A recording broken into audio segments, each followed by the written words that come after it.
नमस्कार दोस्तों, आपका बहुत बहुत स्वागत है India Hindi health YouTube channel में। साथियों, जैसा कि हम अपने चैनल के माध्यम से आप सभी को हेल्थ से संबंधित जानकारी देते हैं, वो भी बिल्कुल फ्री में जानकारी होती है और पूर्ण रूप से हिंदी भाषा में होती है। हमारे वीडियो के माध्यम से आप अपनी बीमारियों का और अपने स्वास्थ्य का घर पर ही इलाज कर सकते हो। तो हमारे चैनल को आप सब्सक्राइब कर लीजिए, जिससे हम जितने भी वीडियो बनाते हैं वो आपको हमारे सब्सक्रिप्शन के माध्यम से प्राप्त हो जाएंगे।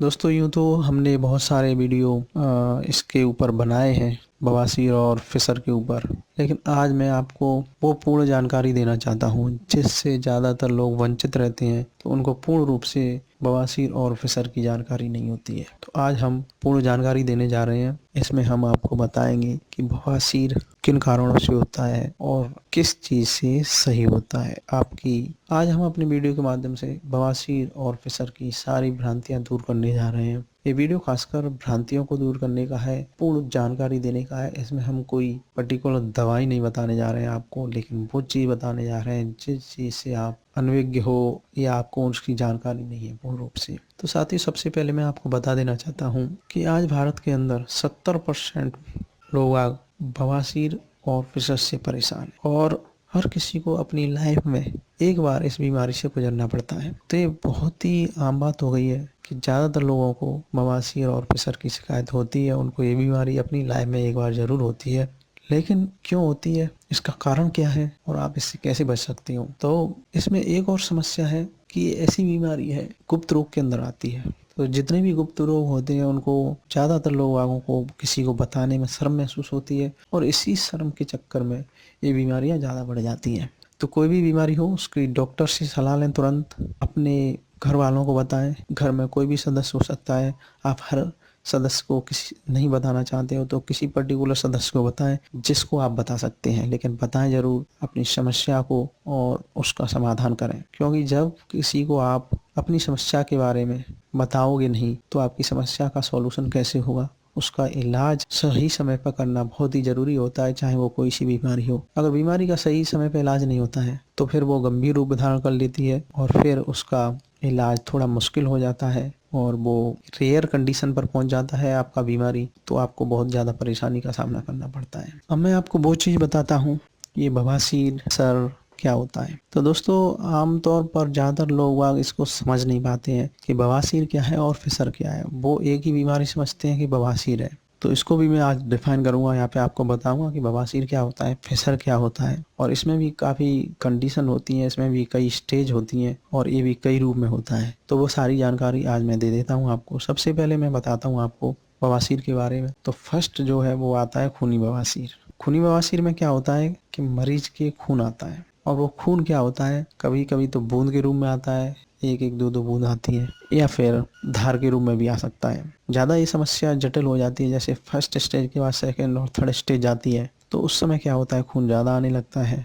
लेकिन इसमें क्या है, दर्द बहुत कम होता है या किसी किसी को दर्द होता भी नहीं है। तो ये होता है खूनी बवासीर। अब दूसरा आता है बादी वाला, जिसमें मस्से बनते हैं। बादी वाला जो बवासीर होता है उसमें क्या होता है, उसमें मस्से बनते हैं। तो उसमें क्या होता है, एक कब्ज के कारण होता है। तो ज़्यादातर क्या होता है, उसके चक्कर में आपको कब्ज और भी ज़्यादा हो जाती है, क्योंकि वो क्या होता है, जो मस्से होते हैं बादी वाले, वो फूल कर गुदा को बंद कर देते हैं। और जब गुदा बंद हो जाती है तो उस समय क्या होता है, जब भी आप पाखाने के लिए जाते हो या तो वो क्या होता है, मस्से फूल कर और वो गुदा मार्ग को बंद कर देते हैं। तो उससे क्या होता है, उससे आपको दर्द होता है और आपका पेट साफ नहीं होता है। तो इसकी बवासीर की ये दो स्टेजें हैं। अब जो आता है, एक खुजली वाला भी मस्सा होता है। तो उसमें क्या होता है, आपको खुजली होती है, बादी तो होती ही होती है, लेकिन उसके साथ आपको खुजली होती है और कभी कभी ये बहुत ज़्यादा भी होने लगती है खुजली। तो ये जो क्या है, बवासीर के रूप है अलग अलग। तो इस टाइप के बवासीर होते हैं। आपने पहले नहीं ये पता हुआ तो मैंने आपको बता दिया है।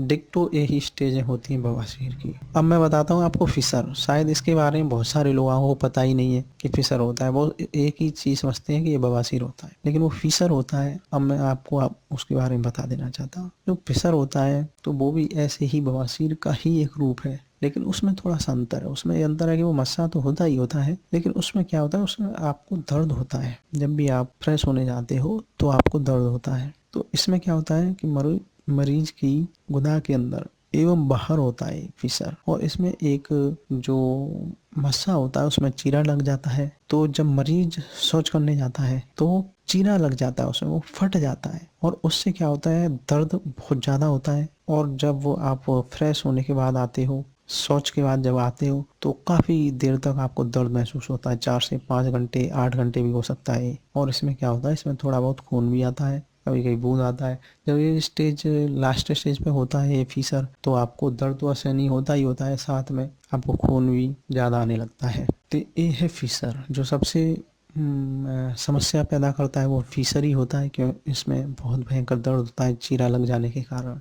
तो ये चीज़ें हैं बवासीर और फीसर की, ये मैंने आपको बता दिया। ये बवासीर होता है, ये फीसर होता है। तो इसके बहुत सारे इलाज हैं, तो मैं वो भी आपको बताऊंगा क्या करना चाहिए, इनमें कौन सा इलाज लेना चाहिए। लेकिन सबसे पहले मैं बताना चाहता हूँ आपको कि आखिर ये जो बवासीर है वो फीसर है किन कारणों से होता है और क्या सावधानियां रखनी चाहिए। तो साथियों, होता क्या है कि बवासीर और प्रेशर होने के बहुत सारे कारण हो सकते हैं, लेकिन सबसे पहले मैं आपको बता देना चाहता हूँ कि जो मेन रीज़न है वो है पेट का। अगर आपके पेट में कब्जी रहती है, आपका पेट साफ नहीं होता है, कॉन्स्टिपेशन की आपको समस्या लंबे समय तक रहती है, तो एक बीमारी का रूप धारण कर लेता है, और उससे ही हमें बवासीर और फिसर उत्पन्न होता है। आजकल ज़्यादातर लोग आप फास्ट फूड ज़्यादा खाते हैं, लेकिन जब हमारा उम्र कम होता है तो हम फास्ट फूड आसानी से बचा लेते हैं और फास्ट फूड का सेवन भी अत्यधिक करते हैं। लेकिन ये क्या होता है कि धीरे धीरे ये समस्या पैदा उत्पन्न करता है। तो उस समय जब हम फास्ट फूड का यूज करते हैं तो हमें पता ही नहीं लगता है कि हम किसी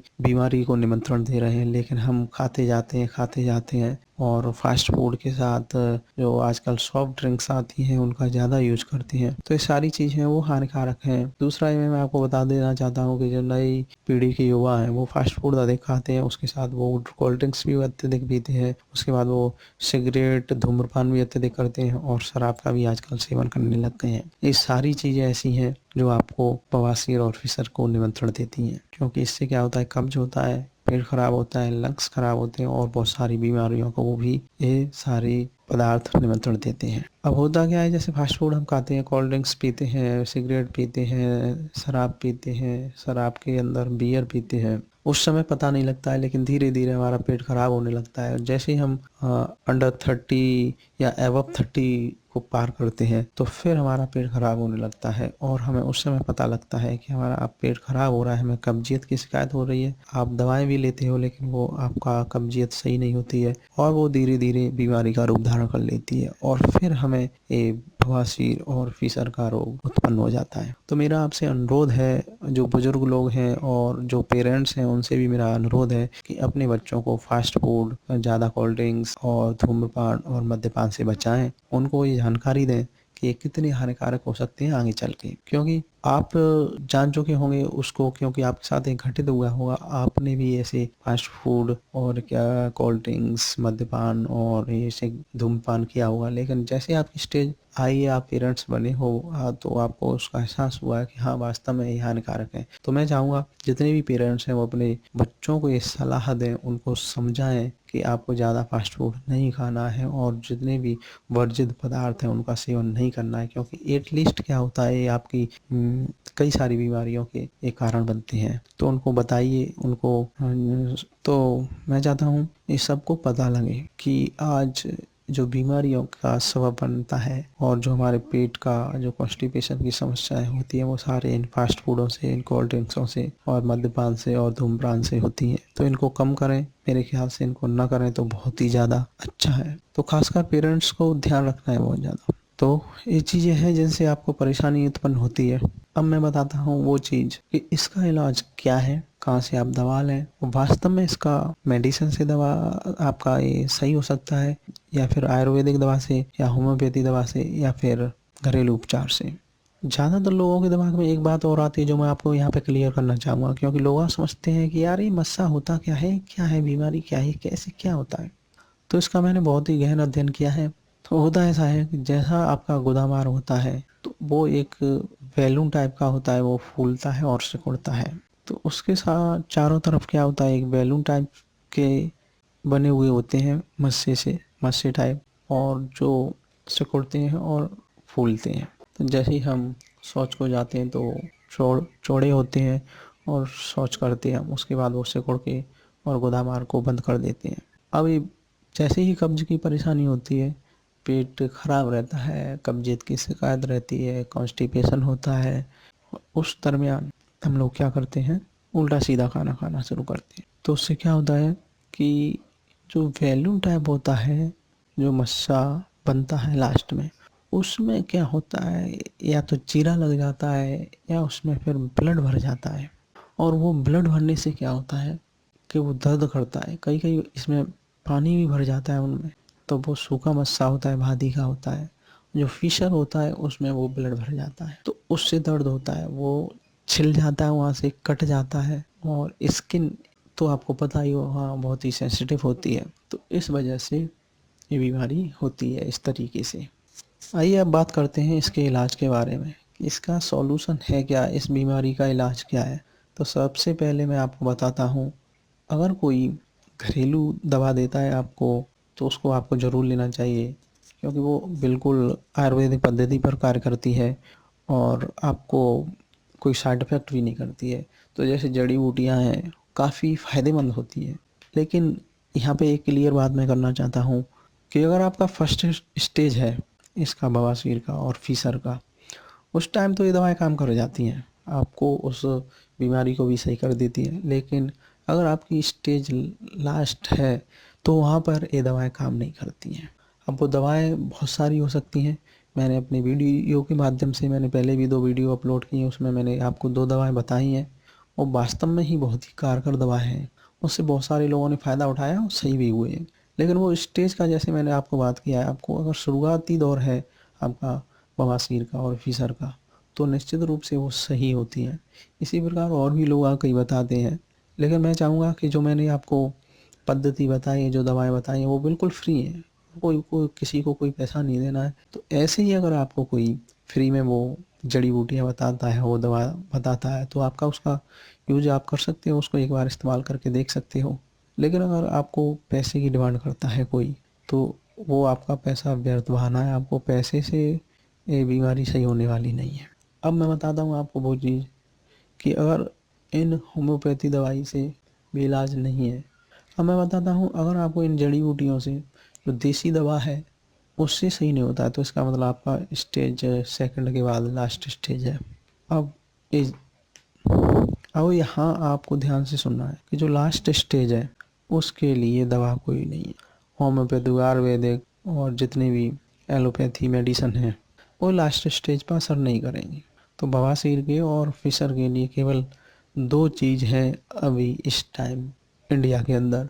इसको आप ध्यान से सुन लीजिए, क्योंकि आप पैसा व्यर्थ बहाओगे अगर आप एलोपैथी दवाई लेते हो, और या अन्य होम्योपैथी या जो भी लेते हो। तो वो 2 दवा क्या है मैं बता देना चाहता हूँ। फर्स्ट है तो ऑपरेशन है, आप ऑपरेशन से सही हो सकते हो।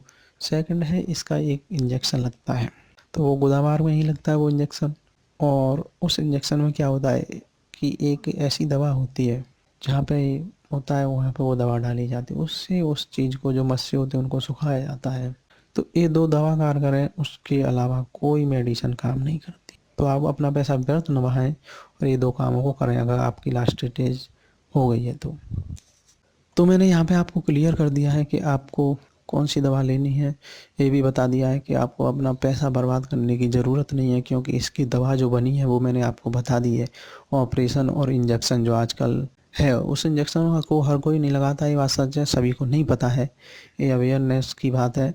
लेकिन मैं चाहूँगा कि उस इंजेक्शन को ही लगवाएं, और ज़्यादातर आजकल शहरों में लगने लगा है, उसका आप पता कर सकते हो अपने शहर में। अगर आपको नहीं पता है तो मैं बताऊँगा आपको, कई शहरों में लगता है, वो मैं आपको बता दूँगा आपको जब भी पता करना हो तो।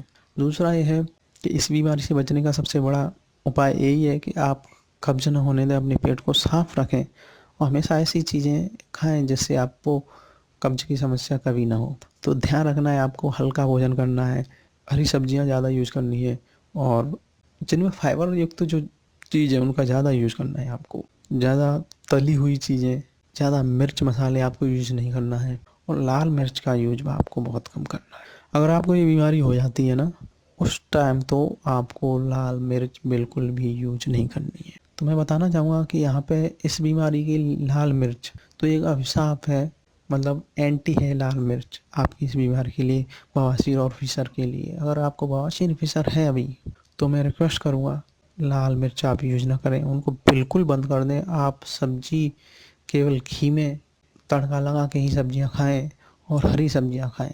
आपको बिल्कुल भी ऐसी सब्जी नहीं खानी है, ऐसी चीज़ यूज नहीं करनी है जैसे आपको कब्ज हो। जैसे आपको मैदा नहीं खानी है, आपको कब्ज वाली सब्जियां नहीं खानी है, आपको हरी सब्जियां खानी है, पालक ज़्यादा खाना है, सलाद ज़्यादा खाना है। तो इस चीज़ का आपको बहुत ध्यान रखना है। आपको हल्का भोजन करना है, कब्ज करने वाला भोजन नहीं खाना है। और कई चीज़ें जो आपको कब्ज करती हैं पर्टिकुलर पर्सन को, तो वो चीज़ भी आपको यूज नहीं करनी है। और इस दरमियान आपको लाल मिर्च का तो यूज बिल्कुल भी नहीं करना है। दूध, दही, घी, हरी सब्जी तथा फलों का प्रयोग अत्यधिक करना है आपको। इन चीज़ों को ही आप इस्तेमाल करें। दूसरा ये है कि अगर आप परहेज करोगे और कब्ज़ आप अगर आप अपनी कब्ज़ मिटा सकते, तो ये बीमारी आपकी 90% वैसे ही सही हो जाएगी। तो इस चीज़ का ध्यान रखें। जिनको भी बवासीर और फिशर है, तो उनको विशेष ध्यान रखना है। क्योंकि अब मैं एक चीज़ पर और रोशनी डालना चाहूँगा यहाँ पर कि जो मैंने आपको चीज़ तो बताई कि इसका 2 ही उपाय है, एक ऑपरेशन है, दूसरा वो इंजेक्शन जो लगता है। उसके बारे में भी मैं आपको पूर्ण जानकारी दे देता हूँ, क्योंकि बहुत सारे लोग इसके लिए परेशान रहते हैं कि किस प्रकार हम ऑपरेशन करवाएं, हमको कितनी परेशानी होगी और उसमें घाव बन जाएगा, ऑपरेशन से हमारा ही अंदर घाव बन जाएगा गुदा मार्ग में, तो हमें बहुत ज़्यादा परेशानी होगी। तो मैं आपको बता देना चाहता हूँ, आजकल इसका ऑपरेशन बहुत ही ईजी हो गया है, बहुत ही सिंपल हो गया है। आपको पता भी नहीं लगता ऑपरेशन हो गया और आप नॉर्मली 5-6 दिन के अंदर सही भी हो जाते हो। तो आपको डरने की बिल्कुल ज़रूरत नहीं है। ऑपरेशन आप करवा सकते हो, ऑपरेशन से आपको कोई परेशानी नहीं होगी, बशर्ते जो इसके बारे में जानते हो डॉक्टर बवासीर और फिशर के बारे में, उनसे ही करवाएं, किसी अनजान डॉक्टर से न करवाएं। पूर्ण जानकारी लें कि डॉक्टर इसका इलाज पहले से कर रहा है, उसी से आप इसका ऑपरेशन करवाएं, तो आपको कोई परेशानी नहीं होगी। दूसरा मैं आपको बता देना चाहता हूँ इंजेक्शन। इससे कई लोग डरते हैं, वो सोचते हैं इंजेक्शन बहुत ख़तरनाक चीज़ है, इससे पता नहीं क्या होगा। क्योंकि मैंने कई लोगों से बात की तो उन्होंने बताया कि इंजेक्शन में क्या होता है कि इंजेक्शन वो गुदा मार्ग में लगता है, तो वो क्या होता है, उस बीमारी को बढ़ाता है और बहुत दर्द होता है। लेकिन ऐसा कुछ नहीं है दोस्तों। मैं आपको बता देना चाहता हूँ कि जिसको भी फीसर है और बवासीर है, खूनी बवासीर और फीसर, तो इंजेक्शन वो गुदा मार्ग में ज़रूर लगता है, लेकिन जैसे ही इंजेक्शन लगेगा आपकी सारी तकलीफ़ें दूर हो जाएंगी। क्योंकि जो फीसर होता है उसमें असहनीय दर्द होता है। जैसे आज आपको फीसर है, दर्द हो रहा है और आज आपने वो इंजेक्शन लगवाया, तो आज ही आधी सी बीमारी आपकी ख़त्म हो गई। वो इंजेक्शन तो इतना कारगर है और उस इंजेक्शन के लगने के बाद आपको कोई तकलीफ़ नहीं होगी, आप बिल्कुल सही हो जाओगे। ये बिल्कुल इफ़ेक्टिव बात है। तो आप 2 ही चीज़ यूज़ करें, एक वो ऑपरेशन करवाएं, दूसरा ये इंजेक्शन लगवाएं, और इसका कोई इलाज नहीं है। फर्स्ट स्टेज पर आप जैसे घरेलू दवाएं हैं, जो जड़ी बूटियां हैं, उनको अपनाएं। फर्स्ट स्टेज पे उनसे सही हो जाएंगे। जैसे मैंने पहले 2 वीडियो डाले हैं, उसमें जो दवाई बताई है बहुत ही कारगर दवाई है, और जो एक ओंगा की उसमें पद्धति बताई है, वो तो बहुत ही गुप्त दवा थी जो मैंने आपको बताई, उसको उजागर किया है, उसको किसी को नहीं पता है। उससे कई हमारे गाँव में बहुत सारे लोग उससे सही हुए हैं। तो आप उसको अपनाइए फर्स्ट स्टेज के लिए। और लास्ट स्टेज के लिए मैंने आपको सारी जानकारी दे दी, आपको करना क्या है। जो सबसे विशेष बात आपको ध्यान रखनी है वो है कि बवासीर और प्रेशर में आपको कब्ज वाली चीज़ें तो खानी ही नहीं है। सबसे बड़ी बात यह है कि आपको गर्म चीज़ कोई भी नहीं खानी है। जो शीतलता देती है, जो ठंडी चीज़ होती है, वही आपको यूज़ करना है। जैसे छाछ मट्ठा खूब खाना है, और आपको चाय कॉफ़ी नहीं पीनी है क्योंकि वो गर्म होती है। चाय कॉफ़ी इसमें एंटी का काम करते हैं, बिल्कुल एंटी अपोजिट है, इसको आपको यूज़ नहीं करना है।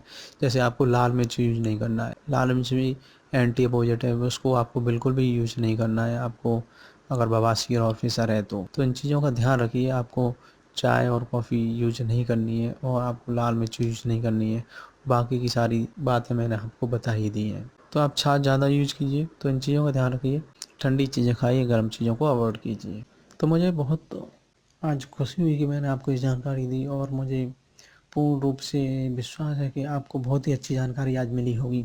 साथियों, हमारी यही कोशिश रहती है कि हम आपको अत्यधिक बीमारियों के बारे में बताएं, जिनकी जानकारी आपको मिल जाए और उनके बचाव कैसे किए जाएं, उनसे कैसे बचा जाए। आपको घरेलू दवाओं से ही वो सही हो जाए।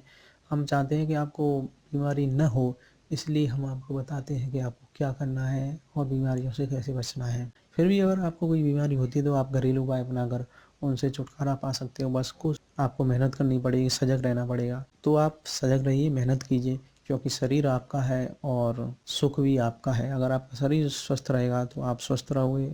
और जैसा कि हम बताते हैं, और हम ही नहीं, ये तो सर्वविदित है कि पहला सुख निरोगी काया। तो पहला सुख निरोगी काया है। पहले सुख को आप यूं ही व्यर्थ न जाने दें और अपने जीवन को स्वस्थ रखें, अपने शरीर को स्वस्थ रखें, अपनी काया को निरोगी रखें। तो इसी आशा के साथ आज हम आपसे विदा लेते हैं। हमारे चैनल को सब्सक्राइब करना ना भूलें, हमारे वीडियो को लाइक करें और हमारे वीडियो को अपने फ्रेंड सर्कल में, आप जितने भी आपके फ्रेंड्स हैं उनमें शेयर ज़रूर करें, ताकि वो भी इन महत्वपूर्ण जानकारियों का लाभ उठा सकें। तो इसी आशा के साथ आपसे विदा लेते हैं। नमस्कार, जय हिंद, बाय बाय।